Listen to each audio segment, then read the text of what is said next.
What is up, fam? Bienvenidos a un día más leyendo la Biblia en todo un año, dando contexto, haciendo referencias y hablando de verdades que no solamente son prácticas, sino son aplicables en nuestro día a día de la porción de la escritura que estamos leyendo. El día de hoy estamos en Mateo, estamos en el Evangelio de Mateo leyendo los capítulos 9, 10, 11 y 12. Así que ya te la sabes, si aún no has leído, quiero que pongas pausa al video. ¿Por qué? Porque no nos vamos verso por verso. Y es importante dar a entender lo siguiente. Estos videos utilízalos como unas muletas, donde en realidad tú te puedes apoyar, pero es crucial, es esencial que tú tengas un momento de lectura. ¿Por qué? Porque tal vez Dios te quiere mostrar algo distinto a lo que Dios me mostró a mí. Y tal vez tu testimonio, tal vez lo que tú ves, tal vez lo que Dios te revela a ti, me puede ayudar a mí en algún momento. Entonces es importante tener el hábito de lectura. Estos videos solamente damos contexto, solamente hacemos referencias a algunos versículos y hablamos de las verdades que podemos aplicar a nuestro día.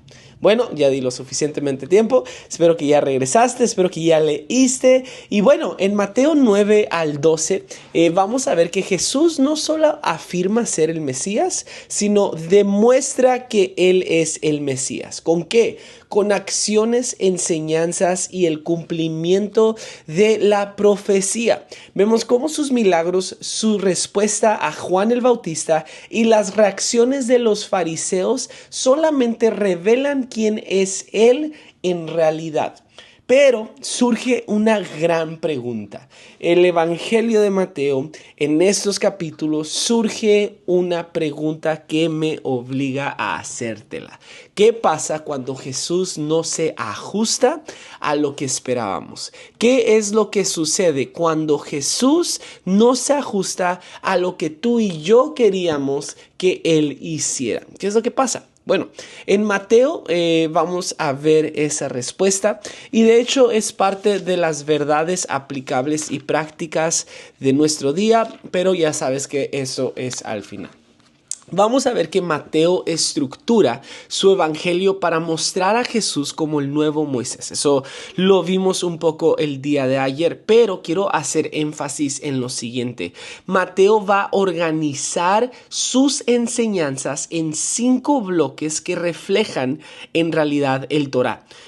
Mateo del 8 al 10, Jesús demuestra el reino, sanando a enfermos, calmando tormentas, echando fuera demonios y restaurando quien está roto. Mateo del 11 al 12, vas a ver que él tiene reacciones y las reacciones de Jesús varían. Algunos creen, otros dudan y otros lo rechazan completamente.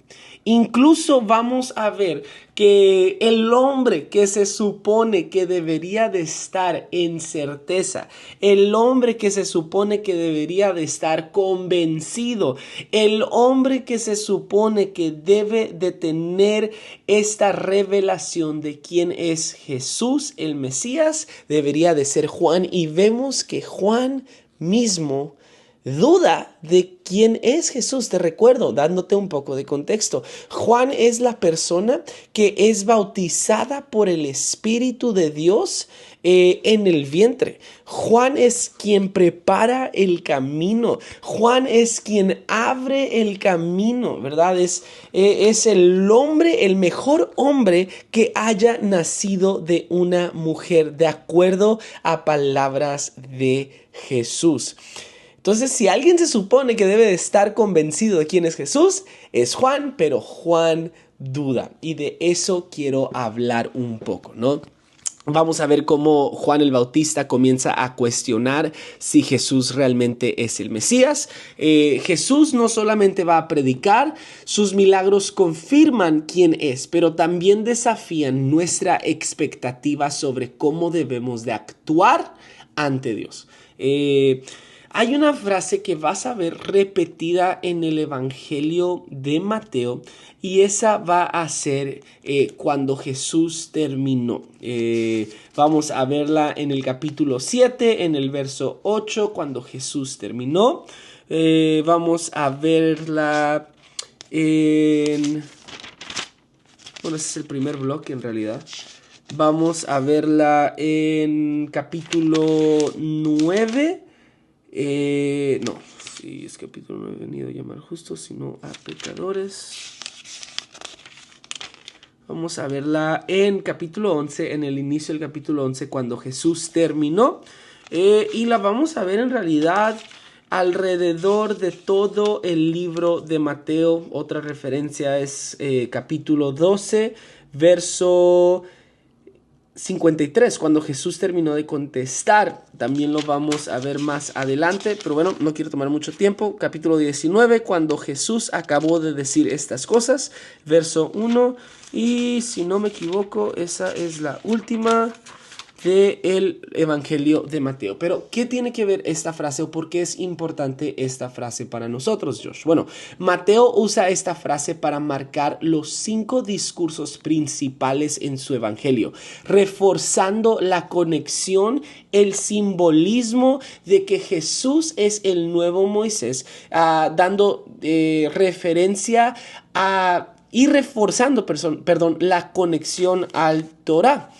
Ahora, verás que Mateo organiza el Evangelio en 5 bloques principales, reflejando los 5 libros del Torá, posicionando a Jesús nuevamente como el nuevo Mesías. Ahora, los 4 evangelios reflejan las 4 criaturas, las cuales Ezequiel y Apocalipsis hablan. Josh, ¿de qué me estás hablando? Bueno, vámonos a ir rápido a Apocalipsis en el capítulo 4, verso 7, y te lo voy a leer y luego vamos a estudiar. Dice, el primero de los seres vivientes era semejante a un león. Subraya, el segundo era a un becerro, el tercero tenía rostro como de hombre y el cuarto era semejante a un águila en vuelo. Esta está haciendo referencia directamente a los 4 evangelios. Recuerda, Mateo te pinta una imagen como Jesús es rey. Jesús es rey, ¿verdad? Como león. ¿Quién es el rey? Bueno, el león, ¿verdad? El león de Judá. Marcos, el Evangelio de Marcos nos va a pintar a una imagen de Jesús como siervo, es decir, como un buey. ¿Qué hacía el buey? ¿Para qué le sirve el buey al granjero o al vaquero o a quien quieras? Bueno, el buey le sirve para arriar cosas. El buey le sirve para jalar, para cargar. Es un siervo. Entonces Marcos nos va a pintar a Jesús como un siervo. Recuerda, el Hijo del Hombre no vino para que lo sirvan, sino vino para servir a otros. El Evangelio de Lucas, no mi hijo, sino Lucas, va a describir a Jesús como hombre, Jesús como plenamente humano, 100% humano. Recuerda, Lucas le está escribiendo al sector gentil. Y por último, Juan nos va a describir a Jesús como un ser divino, en realidad, como un ser superior, como Dios nos va a pintar como Jesús a un águila. Entonces es importante tener eso en mente, es importante tener esa perspectiva de cuando estamos leyendo en realidad las escrituras. Vamos a ver cómo Jesús responde a una de las preguntas más difíciles, más humildes en mi opinión y más sinceras, ¿ok?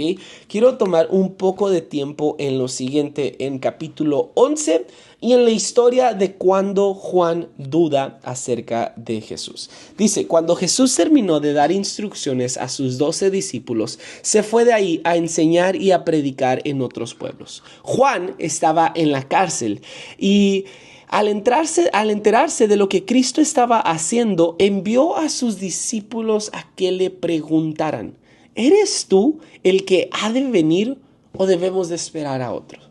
Jesús responde, vayan y cuéntenle a Juan lo que están oyendo y viendo. Los ciegos ven, los cojos andan, los que tienen alguna enfermedad en su piel son sanados, los sordos oyen, los muertos resucitan y a los pobres se les anuncia las buenas noticias.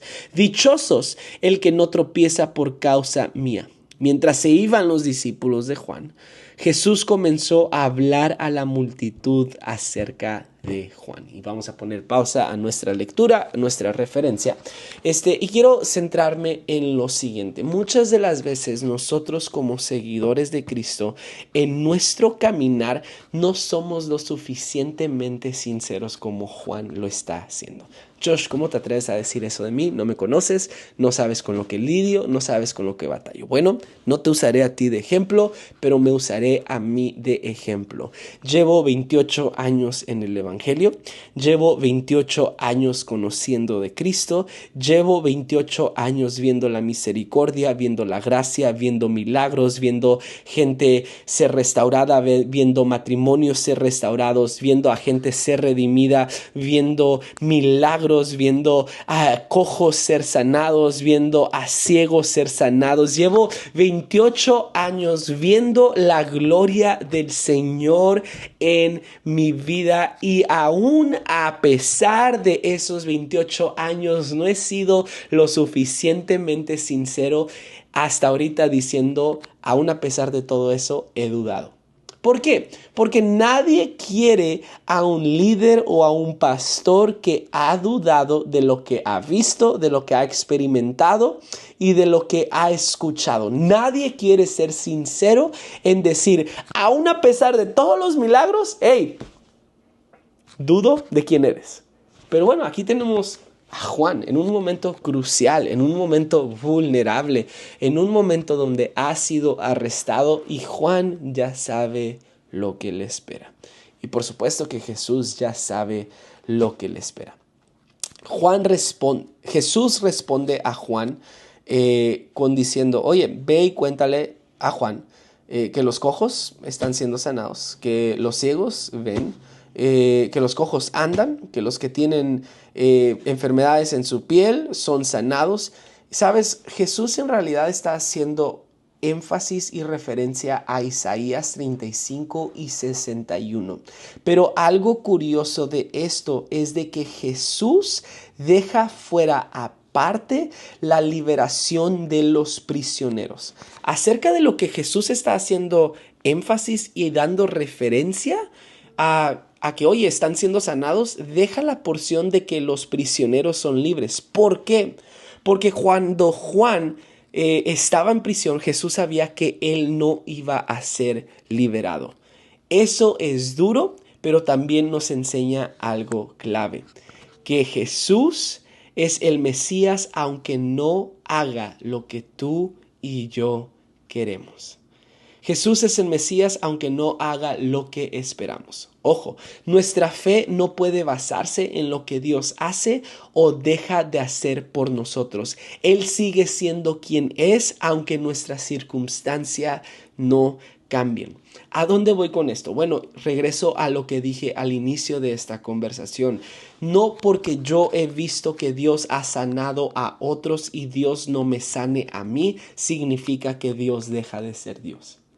No porque Dios no haga un milagro en mis finanzas, pero haga un milagro en las finanzas de mi hermano, no significa que Dios deja de ser Dios en mi vida y deja de ser Dios en la vida de mi hermano. Es decir, no porque yo no tenga la experiencia o no porque yo no tenga, sí, la experiencia de que Dios me sanó a mí de primera mano, significa que Dios no sane a otros.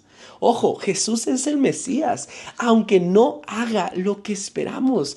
Dios es bueno, Dios es milagroso, Dios es sobrenatural, pero no porque mi circunstancia no cambie, significa que Dios debe de dejar de ser Dios en mí.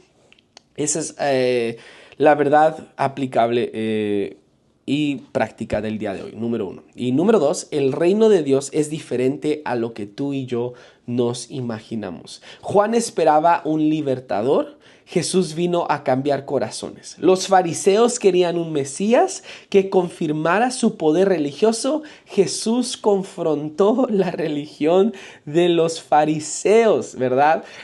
Hoy mucha gente quiere a Jesús, pero solo si encaja en su molde, en cómo ellos lo perciben, en cómo ellos lo imaginan. Pero el reino de Dios es diferente diferente a lo que tú y yo imaginamos. Número 3, Jesús no necesita encajar a tu expectativa para ser Dios. Jesús no tiene que hacer algo. Jesús no tiene que hacer o comprobar algo para encajar en la expectativa de que es Dios. Si Jesús no responde como esperabas, eso no significa que no es bueno ni que no es Dios. Su plan es más grande que nuestra perspectiva. Jesús termina su respuesta a Juan con una frase clave. Dice, bienaventurado el que no se ofende por mí. Mateo 11:6 dice, dichoso el que no tropieza por causa mías. ¿Sabes qué está diciendo en pocas palabras? En otras palabras, feliz el que sigue confiando en mí aunque no entienda todo. Pocas palabras, familia. Dios no espera que lo entendamos del todo, pero sí espera que confiemos en Él del todo. Mi pregunta final para ti, para que puedas reflexionar, es, ¿seguirás confiando en Jesús cuando no encaja en tu plan? Porque aquí está la verdad. Él sigue siendo el indicado, Él sigue siendo el sanador, Él sigue siendo el restaurador, Él sigue siendo el Dios que hace milagros. Siempre lo ha sido, siempre lo será. La pregunta es, ¿y tú seguirás creyendo en Él aún y cuando Él no haga el milagro que esperas? Porque te recuerdo, Dios no nos da lo que queremos. Él nos da lo que necesitamos. Última referencia que quiero hacer, que acabo de ver en mis notas, es capítulo 12, verso 12.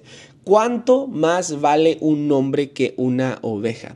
Por lo tanto, está permitido hacer el bien en sábado. Esta es una conversación que está teniendo con los fariseos, preguntando acerca si un hombre puede sanar en día de descanso en cuanto a la ley. Esto solamente quiero hacer referencia rápida. ¿Vale más tu religión que la sanidad o el milagro de alguien más? Te dejo pensando en eso. ¿Vale más la salvación? ¿Vale más el milagro de otra persona? ¿Vale más la sanidad de otra persona más que tu expectativa de religión? Más que ¿cómo lo puedo decir? Más que tus mantras, más que tus liturgias, más que tu formato. ¿Vale más el alma de una persona que tu religiosidad? Te dejo con esa pregunta. Nos vemos el día de... Josh, son muchas preguntas. ¿Por qué me haces esto? Te veo el día de mañana. Espero que la palabra de Dios nos siga confrontando, nos siga exhortando y espero que así sea el resto de nuestro caminar en este plan bíblico anual. Nos vemos el día de mañana con Mateo 13, 14, 15 y 16. Libro de Mateo. Estamos dándole con todo, la estamos rompiendo. Gracias por estar en este caminar conmigo. Dios te bendiga.